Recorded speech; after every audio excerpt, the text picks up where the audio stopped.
నమస్తే, welcome to studio one news. నేను శ్రీలత. ఇక డీటెయిల్ చూస్తే, పక్షులతో యుద్ధం చేసి ఓడిపోయిన దేశం. ఈ ఆసక్తికర చరిత్ర మీకు తెలుసా? ఓవైపు పక్షులు, మరోవైపు ఓ దేశ సైన్యం. మెషిన్ గన్స్ తో ఆర్మీ విరుచుకుపడ్డా చివరికి ఆ పోరాటంలో పక్షులే విజయం సాధించాయి. అది ఎలాగంటే, ప్రపంచ చరిత్రలో అత్యంత విచిత్రమైన యుద్ధం ది గ్రేట్ ఈము వార్. యుద్ధం అనగానే సాధారణంగా రెండు దేశాల మధ్య సైన్యాల మధ్య జరగడం తెలుసు. కానీ ఆస్ట్రేలియాలో మాత్రం ఒకప్పుడు సైన్యం పక్షులతో పోరాడాల్సిన పరిస్థితి ఏర్పడింది. ఆశ్చర్యకరమైన విషయం ఏమిటంటే, చివరికి ఆ యుద్ధంలో పక్షులే విజయం సాధించాయి.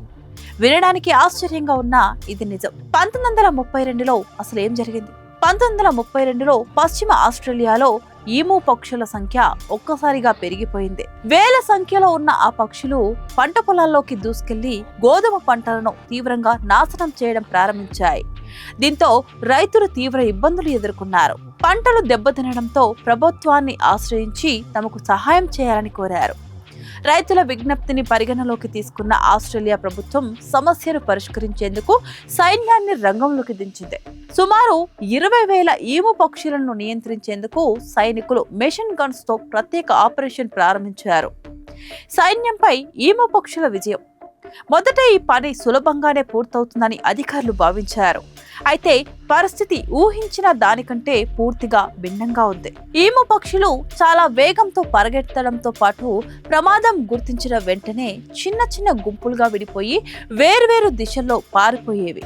దీంతో సైనికులు వాటిని లక్ష్యంగా చేసుకోవడం చాలా కష్టమైంది. సైన్యం వేల సంఖ్యలో బుల్లెట్లు కాల్చినా ఆశించిన ఫలితం రాలేదు. కొద్దిపాటి పక్షులను మాత్రమే చంపగలిగారు. మిగిలినవి తప్పించుకొని మళ్లీ పంట పొలాల్లోకి చేరి నష్టం కొనసాగించాయి. ఈ ఆపరేషన్ కు భారీగా ఖర్చైన సమస్య మాత్రం పరిష్కారం కాలేదు. కొన్ని రోజుల పాటు ప్రయత్నించిన తర్వాత కూడా ఈము పక్షులను పూర్తిగా నియంత్రించడం సాధ్యం కాదని అధికారులు గ్రహించారు. చివరకు సైనిక చర్యను నిలిపివేసి ఆపరేషన్ ను విరమించుకున్నారు. ఈ నేపథ్యంలో ఈము పక్షులు సైన్యంపై విజయం సాధించినట్లుగా చరిత్రలో రికార్డైంది. చరిత్రలో నిలిచిపోయిన ది గ్రేట్ ఈము వార్. ఈ సంఘటన తర్వాత ప్రపంచ వ్యాప్తంగా దీనిపై విస్తృతంగా చర్చ జరిగింది. ఒక దేశ సైన్యం పక్షులతో పోరాడి ఆశించిన ఫలితాన్ని సాధించలేకపోవడం చాలా అరుదైన విషయం కావడంతో ఇది చరిత్రలో ప్రత్యేక స్థానం సంపాదించింది. అప్పటి నుంచి ఈ ఘటనను ది గ్రేట్ ఈము వార్ పేరుతో పిలుస్తున్నారు. నిజానికి ఇది ఒక అధికారిక యుద్ధం కాకపోయినా